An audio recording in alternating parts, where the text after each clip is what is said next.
আসসালামু আলাইকুম। সবাইকে জান্নাতপুরি চ্যানেলে স্বাগতম। আশা করছি সবাই ভালো আছেন। আলহামদুলিল্লাহ জান্নাতপুরিও ভালো আছে। জান্নাতপুরি আজকে জুস খেতে চেয়েছিল, সেই জন্য আমি এখন জান্নাতপুরিকে জুস বানিয়ে দিব।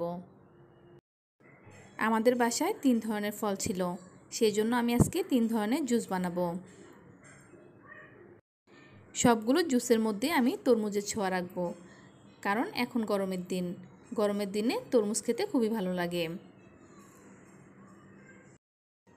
3 ধরনের জুস বানানোর জন্য আমি প্রথমে সবগুলো ফল কেটে নিব।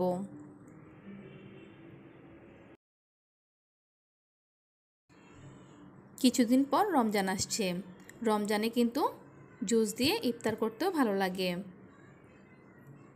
আর ন্যাচারাল ফল হলেও তো কোনো কথাই নেই। আমার সবগুলো ফল রেডি করা হয়ে গেছে। প্রথমে আমি তরমুজের জুসটা বানিয়ে নিচ্ছি। তরমুজের জুসটা বানানোর জন্য আমি একটি ব্লেন্ডার নিয়ে নিয়েছি, আর এখন দিয়ে দিব হাফ টেবিল চামচ বিট লবণ, আর দিয়ে দিব হাফ টেবিল চামচ গোলমরিচের গুঁড়া, আর দিয়ে দিব 2 টেবিল চামচ চিনি। আমার তরমুজটা খুবই মিষ্টি ছিল, তাই আমি 2 টেবিল চামচ চিনি দিয়েছি। আপনারা চাইলে আরেকটু বাড়িয়ে দিতে পারেন। এখন আমি ব্লেন্ডারে ব্লেন্ড করে নিচ্ছি। আমি 1 মিনিটের মতো ব্লেন্ড করে নিয়েছি। আমার তরমুজের জুসটা রেডি। এখন আমি গ্লাসে সার্ভ করে নিচ্ছি। এখন বানিয়ে নিব মালটার জুস। মালটাগুলোকে আমি টুকরো করে কেটে নিয়েছিলাম।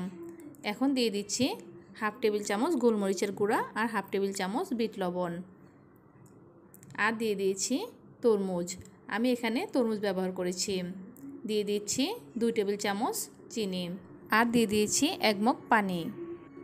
এখন ব্লেন্ডারে করে ব্লেন্ড করে জুসটা রেডি করে নিব। অলমোস্ট আমার মালটার জুসটাও তৈরি হয়ে গেছে। আমি একটি ছাঁকনি দিয়ে ছেঁকে নিয়েছি। এখন বানিয়ে নিব আঙ্গুরের জুস। আঙ্গুরগুলোকে ভালোভাবে ধুয়ে ব্লেন্ডারে করে নিয়েছি, আর দিয়ে দিয়েছি তরমুজ। আপনারা চাইলে তরমুজ না দিয়েও আঙ্গুরের জুসটা বানাতে পারেন। এখন দিয়ে দিচ্ছি 2 টেবিল চামচ চিনি, হাফ টেবিল চামচ বিট লবণ, আর দিয়ে দিয়েছি 1 মগ পানি। এখন আমি ব্লেন্ডারে করে ব্লেন্ড করে নিব। অলমোস্ট আমার আঙ্গুরের জুসটা রেডি। আমি একটি ছাঁকনি দিয়ে ছেঁকে নিয়েছি।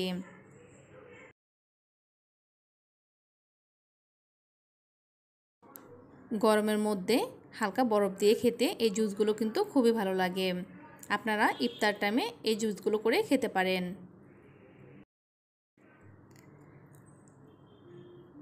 আমার জান্নাতপুরি কিন্তু এই জুসগুলো খুবই পছন্দ করেছিল।